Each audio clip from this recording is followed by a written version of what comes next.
Radical Radio Collective. Good afternoon, listeners. You're tuned into 4ZZZ 102.1 FM. This is Eco Radio, Australia's longest running peace and environment radio show, maybe. We are taking over your middle of the day, middle of the week, middle-ish of the month airwaves. My name's Dave. My pronouns are he, him. And I want to start off by acknowledging and paying my respects to the custodians on the country in which we broadcast. We're located in the city Mungingin on Turrbal Yagara Yugambeh land. I also want to acknowledge and pay my respects to all Aboriginal and Torres Strait Islander people who are listening in today.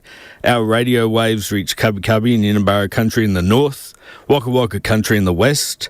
In the east, we pay our respects to the Quandamooka people, and down south, we reach the Commonwealth, Nagaragwal, Mununjali, Wandjarabara, Yugambeh, and Bundjalung countries.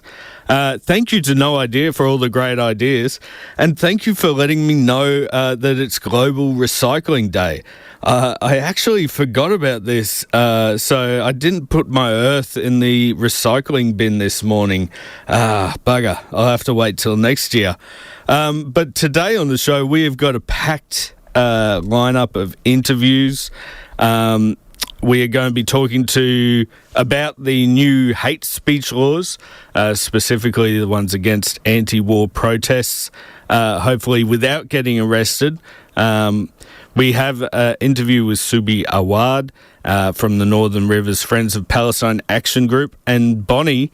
Bonnie was arrested and let go last week for wearing a shirt with a recently banned slogan on it. So that's coming up soon. Also, I'm very excited about this one. Our newest Eco Radio contributor, E, has brought us an interview with Paul Reevy, the founder of the Quolls Society of Australia. That's great. I'm looking forward to playing that for you guys. And we'll also have a quick chat with Louis from the Bob Brown Foundation, talking about the March for March happening this Sunday. I might actually get straight into this interview with Subhi and Bonnie and see if any cops show up for us. You're listening to 4ZZZ. This is Subhi and Bonnie in a chat. Today I'm talking to Subhi Awad and Bonnie. Bonnie was arrested and let go last week for wearing a shirt with a recently banned slogan. Bonnie, can you tell us what happened? Really, I just attended a protest and I wore a shirt with a phrase that had 6 words on it that I'm sure most are familiar with already. By the time I arrived at the rally, it had already become illegal and I didn't even know. Yeah, right. We aren't going to say the phrase on air today because 4ZZZ is a community radio station. We don't have the money to be fighting legal cases, and no, I'm definitely not able to do that either. But the phrase, which Liam Parry at the same rally was arrested for, is now banned along with another phrase. What is your take on why these are being banned? Truly, I think they're just being banned in an attempt to silence the Australian people, especially Palestinian voices. The reason behind the ban is allegedly to protect people from some sort of hate speech, but the phrases themselves don't encourage any sort of hate. They aren't hateful phrases. They're just an attempt to silence the common people, really. Yeah, there are reasonable excuses to use the phrase. Liam Parry said on the day, in the interest of education, I want to explain that there's a phrase that the government is banning. He went on to say the phrase, educational purposes is a reasonable excuse to use the phrase, but he's still being charged with that. What are we supposed to take away from the arrest? I think that what the Queensland government right now wants you to think is that you can't speak freely. That's what the arrest is telling me, at least, that even in the context of education, you're not allowed to speak about that. Yeah, there are other reasonable excuses to use the phrase, but it ultimately seems to me that just is up to whatever the police at the time deem as illegal. Assistant Police Commissioner Brian Connors said that officers could choose their moment and choose their mark when he was asked about how the law is enforced. How is this going to affect future protests to end the genocide in Gaza? I mean, considering that, yes, it depends on what police are at some sort of protest. Like, if they decide that what they see is offensive, then that can affect all protests in the future. People will get scared. People might be afraid to continue showing up to protests. And that can really affect what we see happening in Gaza right now. There's a chance that support could be lost because people are afraid, but hopefully that's not what happens. Hopefully people just want to fight more and harder against it. Yeah. Subhi, can I ask you a few questions about these phrases? The Jewish Board of Deputies President Jason Steinberg told the ABC that the phrases means the Jews will be exterminated. What do you see as the meaning of the phrase that are currently banned? The Palestinian movement has been so clear on these slogans from the very beginning. There's not one time where any Palestinian organizer has said that the phrases mean what the deputy has claimed. We mean that in the land that Palestinians call Palestine, that everybody will be free, everybody will be safe, and everybody will have equal rights. And we've said that consistently, clearly from the beginning, every time we've been asked about these phrases. And I like to put it that it's actually Israel that is erasing and genociding the people in Palestine. It's not the other way around. Palestinians have no real army, no real economy, no real diplomatic power. The idea that our plan is to try and genocide a nuclear-powered state is actually just ridiculous and absurd. We can see who's trying to erase who very clearly here, can't we? Well, the law says now that it is illegal to recite, distribute, publicate, or display the prohibited expressions. It says in the legislation in a way that might be reasonably expected to cause a member of the public to feel menaced, harassed, or offended. Isn't that what the Jewish Board of Deputies President Jason Steinberg is feeling? I mean, I wonder how the Palestinian community is feeling actually seeing the genocide of their people, actually losing family and friends and seeing children actually starve to death, as opposed to somebody who wants to put the meaning of these phrases into somebody else's mouth. We've been very clear that we stand for equality, safety, peace for all people, no matter their religion or their ethnicity. And it's Israel that does not stand for that and repeatedly says that that they are the owners of all the land and the other people don't have any rights. So I think we can see who's striving towards peace and who's actually trying to support, daily war crimes in the erasure of the indigenous people of Palestine. Yeah, I'm sure you're well across the legislation, as it does give allowances, I suppose, for a person. It says engage in the conduct for genuine artistic, religious, educational, historical, legal, or law enforcement purposes. Does that give you any idea of where you can say the phrase, or are you guys really just stopping saying it for the moment until Liam Parry's trial goes through? Well, there are two legal challenges that will be going on side by side simultaneously, and we do not expect the laws to survive these challenges.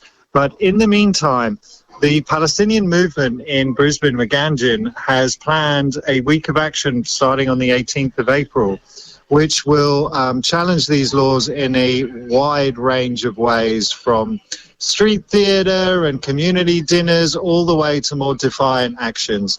and we'll be releasing details of those and the legal challenges at the press conference on Friday, and also at Liam's court case on the 8th of April. But there will be a very robust challenge to this in many lanes, and I think we might see some fireworks. It's hard to see how this, I guess it's freedom of political expression could stand in Australia, although we have had rights for political expression banned in Queensland before, and that was upheld for a few years during the Joe days. Yeah, I mean, we don't expect them to survive, but also in the meantime, you know, this is an opportunity for the Palestinian movement to ask the broader Australian public how much they like their laws being influenced by a foreign country. I mean, these are Israel laws. They're not to keep people safe. When you ban people talking about water and about freedom, it doesn't increase safety. What it does is increase hostility between the two sides. It makes people like Bonnie and Liam get arrested, which is absurd. They're not criminals. They're not hurtful people. And, you know, it decreases safety. We're seeing violence on our streets. We're seeing the police bash people. The riot police were there ready to kettle us and you know, we're so aggressive. None of these things makes Queenslanders safer. These are Israel's laws, not for us. Okay. Thank you very much for joining me, Subhi and Bonnie. Thanks so much for having us, Dave. Thanks for having us. No worries. That was my interview with Subhi Awad from the Northern Rivers Friends of Palestine Action Group, and Bonnie. Bonnie was arrested and let go last week for wearing a shirt with a recently banned slogan on it. Let's go to a song now. Hopefully this one doesn't end up on the banned list. This is Freedom West Papua by Joe Geyer. You're listening for Triple Z. This is Eco Radio.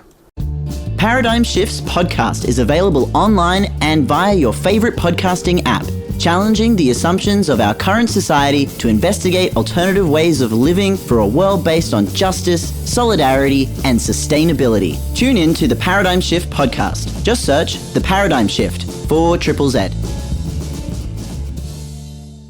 My name is Dave. This is Eco Radio on 4ZZZ. We just heard from Joe Geyer with Freedom West Papua, a call for the freedom of West Papuan people in their lands. And I want to play a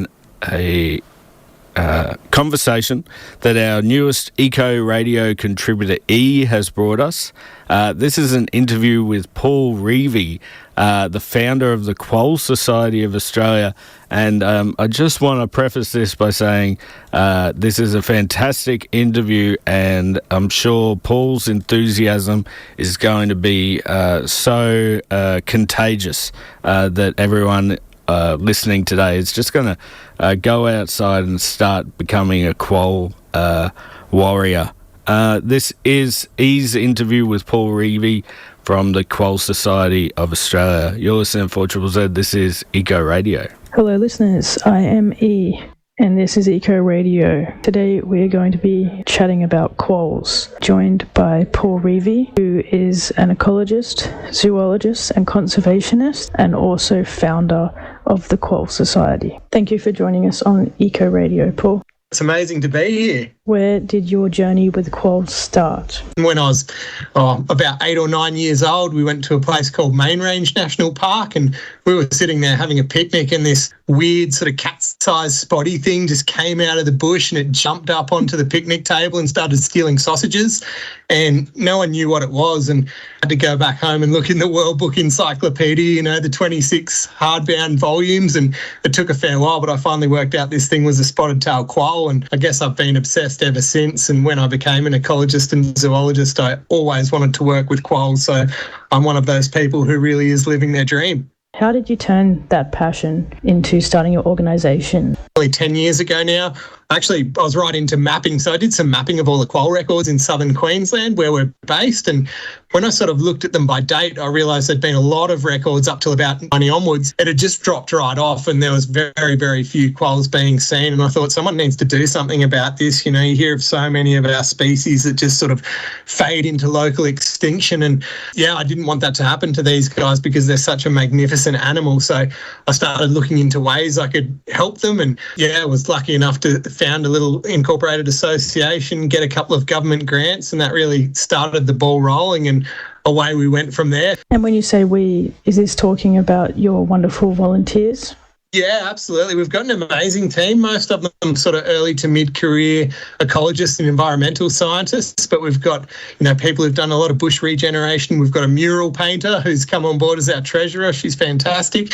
It's a really keen team. Everything we do in terms of our committee is voluntary. So sort of when I started it, I was a bit of a one-man band out there setting cameras by myself and running myself ragged, but now we've got a team of 10 people that are doing some absolutely amazing things, and everyone's just as passionate about quolls as I am. Would you mind telling us more about the collaborative nature of this type of work? Absolutely. We get help from so many different areas. So, you know, landholders that we work with on private property, QPWS, the Queensland Parks and Wildlife Service, they've been absolutely amazing. We work with local councils. We work with other not-for-profit organisations like Wildlife Queensland and Friends of Parks Queensland, and particularly the Granite Belt Sustainable Action Network out here where I am at Stanthorpe, the home of the Quolls in southern Queensland. And just the passion that shines through, and there's so many of these people that are giving their own time. You know, they're not getting paid for this. They're doing this because they're passionate about it. They want to leave the world a better place than when they came into it. And that's what keeps me going during those dark times. You know, when I see quoll populations have declined or something like that, you can have a tendency to get depressed. But then you look at those stories of everyday people just doing, you know, little things or big things, sometimes massive things, just one person. And that really, you know, gets the motivation back and keeps you going. And speaking of the work that you do, you have some interesting projects at the moment. The scandalous sounding Secret Lives of Quolls, Stepping Stones in the Southern Downs, Joining the Dots, and Counting Spots. Can you please tell me a little more about those? Absolutely. So I guess when we started, we had sort of a 3-step strategy for conserving the quolls, and you could pretty much apply that to most threatened species in Australia and throughout the world. So step 1's to find where they are, and then you want to find out what the threats are and learn a little bit more about their ecology, and that information gives you what you need to move on to step number 3, which is actually protecting the population. So that's what we started with. We did camera trapping, I think, in 36 private areas throughout southern Queensland, so all the way up north past Hervey Bay, out west to Dalby and down to the border. And of those 36 properties or national parks and state forests that we monitored, we only found quolls in 4 of them. So that was pretty alarming because they all would have had quolls in them, you know, 50 to 100 years ago. So there we'd sort of done step 1. We knew where we had to focus, which was sort of in that southern Downs region of southern Queensland, which has still got a reasonable population out here. And then the next step, which moved into sort of the secret lives of quolls, was to learn a bit more about the quolls. So it's our absolute favourite thing to do. We go out with these big PVC traps and we trap quolls using a bit of stinky chicken, and then we caught the quolls and we put GPS collars on them. And the aim behind that is just to learn how they're using the landscape, is there habitats they prefer, how they're sort of moving around in the private property outside of the national parks that we're capturing them in. And that was really important to then go under stepping stones of the Southern Downs, which was a big sort of corridor-related project. So we've planted, I think, just under 40,000 trees and shrubs, native trees and shrubs now in the last 3 years. So it's just about restoring that landscape connectivity, because what we did find with our collars is that even within the national parks where there was sort of legacy cleared areas, the quolls wouldn't cross any sort of cleared land over about 100 metres. So anything more than that was sort of an impenetrable barrier. They needed stepping stones or little corridors of trees that they could move through. Otherwise, they were sort of trapped. So that's something we've been focusing on. And I guess our next step is to move really into that threat mitigation space. So, you know, the key threats to quolls are introduced predators, so foxes, cats to a lesser extent. Cats will pick off baby quolls, not adults.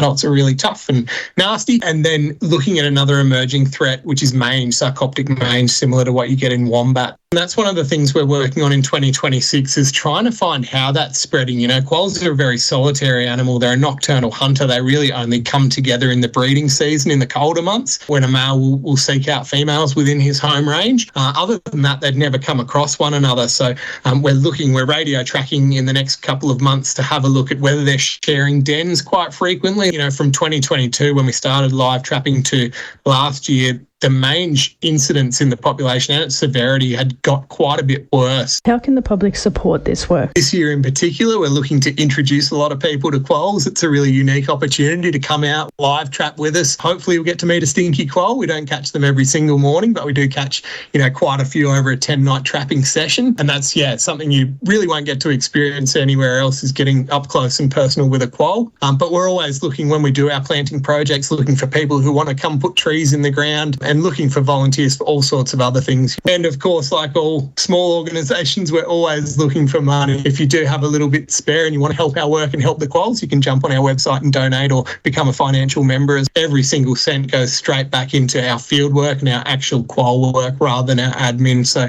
it is a really, really good cause. We don't want quolls to disappear from Queensland. We want them to be around for our kids and our grandkids to enjoy as well.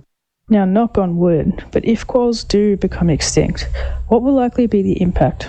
They play a really key role in regulating prey populations. So what a lot of people don't know is these guys are what's called a hypercarnivore. So at least 90% of their diet comes from meat. In an adult quoll, it's pretty much 100%. And they'll eat something up to 4 or 5 times their size. So, an adult male spotted tail quoll who might weigh 4 kilos here in Queensland will quite comfortably take down a 15-kilogram swamp wallaby or redneck wallaby, even juvenile eastern grey kangaroos. So they're like Australia's miniature leopard. So they do put a lot of pressure, downward pressure on those prey populations when you have healthy quoll populations. So if you lose that, you do start to get increases in kangaroos and wallabies and possums and gliders and things like that. Unfortunately, what happens is foxes and cats take the place, that ecological niche, which is a real shame. We would far rather see a beautiful spotty native running around than we would see a fox or a cat, and there's plenty of those, unfortunately, throughout a lot of the quoll areas in southern Queensland here. So we really need to maintain that, that king of the forest, as it was, king or queen of the forest. Those beautiful spotted-tailed quolls as our apex predators here.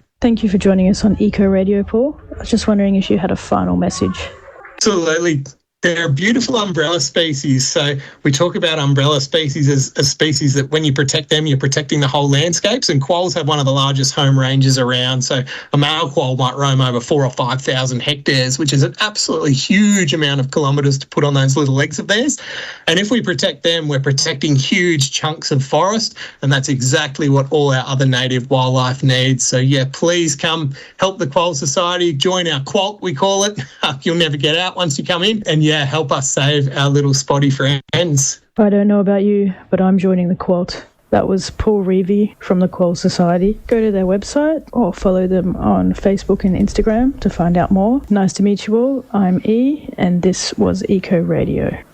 Fantastic work there. I'm definitely joining the Quolt as well. That was E talking to Paul Reevy from the Quolls Society of Australia. Just a fantastic interview. You're listening to Eco Radio. And we just got a text in from Marky. Marky said, that was a great interview. I too am interested in joining the Quolt as a regenerator. A Quolt is a great thing to be a part of. And get in touch with Paul at the Quolls Society of Australia to join his Quolt. He seems like a pretty enigmatic Quolt leader. If you like what we do here at 4ZZZ, like Marky, you can become a subscriber and join the family, join the text community. We've gotten a few texts in about our first interview as well, which is fantastic. It's a great family to be a part of, a great community radio station with a lot of great endeavours. You've got shows that connect with people incarcerated so that they don't slip out of society all together. We've got jazz, we've got punk, we've got all sorts. Everything you can think of, we've got it. Ska is run by Stephen. It's Stephen's birthday today. Happy birthday, Stephen.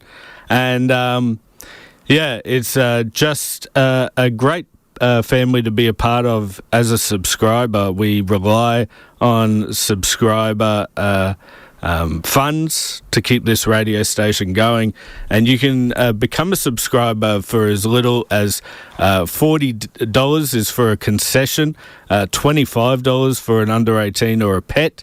A full subscription is $80, and that's for the whole year. You get a card, and that card actually gets you discounts all around town. I volunteer at Reverse Garbage Queensland, which takes industrial offcuts and sells them onto the public, saving them from landfill and further degradation of our planet. You can go there. You go, I'm a 4ZZZ subscriber, I would like a discount, and they give you the discount. They might ask you what your favourite show is, and if you say Eco Radio, they will definitely give you a discount. Tell them that Dave sent you. There's plenty of places you can go and become a subscriber, get some discounts. So get to 4zzz.org.au/support, sign up, and become part of the family. It's the first step in becoming an announcer as well, if you ever want to join any of the shows. We have got some cross-show pollination happening. Callen Sorensen Karklis, from Workers' Power here on 4ZZZ, sent me an interview he did. He went to a protest in the Redland Bay to protect koalas from the planned development at Ormiston College, something that we've covered on this show for quite a while. He gathered this interview with some of the residents there that are speaking out against the development and further destruction of koala habitat. So let's go to that. You're listening to 4ZZZ. This is Eco Radio. Cal here from Workers' Power. I'm here at the corner of Dundas and Delancey Street, one of the entrances to Ormiston College, and I'm here with a lot of activists out here supporting the cause to save koalas from being pretty much harmed at Ormiston College, where there's proposals to knock down koala habitat, which is sensitive to the koalas. And I'm here today interviewing one of the activists who's out sacrificing one of their mornings here today. So what's your name? Kira.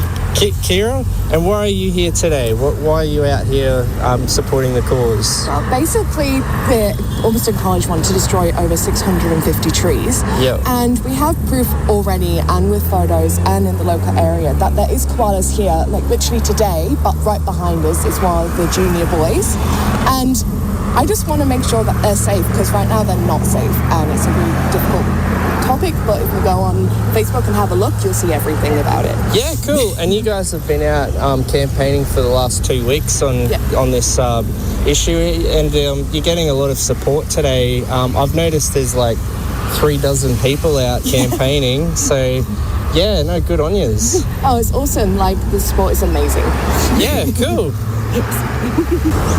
I'm here with Mark today. So Mark, why are you out here supporting the cause to save koala habitat at Ormiston College?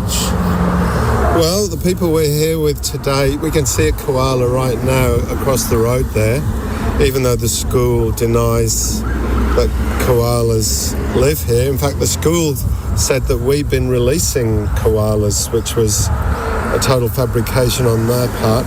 But one of the reasons I'm here is because the school should actually be proud to have koalas on their grounds, and they should be marketing it as a positive thing for the school and for their education, for their science and biology education, that they have vital koala habitat, and a koala corridor through their school grounds. They could be globally renowned as the school that looks after koalas and koala conservation. So that's the main reason I'm here, just to raise the profile of the issue and to hope that the school listens and sees a bit of sense. Yeah, good on you. Thanks, Mark. Have a good day. Thank you. That was a series of interviews Callen from Workers' Power did with protesters at a Protect Koalas rally from the planned development at Ormiston College. There is also tomorrow morning at 7:30 a.m. a Saved Ormiston College Koalas protest happening at Sturgeon Street in Ormiston. So keep a lookout for that. And if you're around that area, just know that that's happening and you can be a part of it. Today, however, this afternoon, right now, I'm talking to Louis from the Bob Brown Foundation. Louis, can you hear me? Yes, I can. Okay. You're organising the March for March happening this Sunday. Can you tell us what the March for March is? Yeah, the March for March, March in March for Native Forest is the Bob Brown Foundation's annual march. It's happening in 14 locations across the country, and ours is happening in the City Botanic Gardens. Yeah, and who will be speaking at the march? We've got some great speakers. Our good friend Senator Larissa Waters will be speaking, as well as a community representative from the Save Woogaroo Forest community. Mm-hmm. And we've got a great scientist, Professor Jean-Marc Hiro, who's a massive fan of amphibians. He's great to listen to. Oh, great. Yeah. And can you tell us what you hope to achieve with the march?